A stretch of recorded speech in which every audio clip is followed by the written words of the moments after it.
Magandang araw po sa ating lahat. Isang clean-up drive ang ginawa sa poblasyon area ng Santa Magdalena, Sorsogon itong nakaraang Biyernes, February 27, 2026 mula alas 7 hanggang alas 9 ng umaga. At panatilihing malinis ang bayan.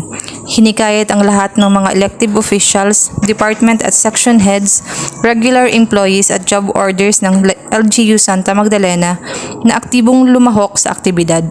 Kabilang din sa mahalagang katuwang sa gawaing ito ang Bureau of Fire Protection Santa Magdalena na magbibigay suporta at tulong sa paglinis.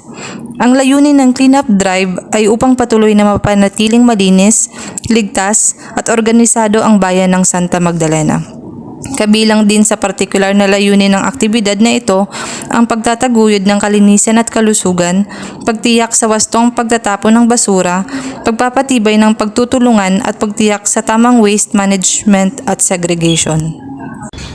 Ang kooperasyon at preparasyon ng bawat isa kabilang ang BFK ay lubos na pinapahalagaan upang mabuo ng mas maganda at mas kaya-ayang bayan para sa lahat. Ako po si Jennifer Lacra, nagbabalita para sa Sorsogon BFP TV.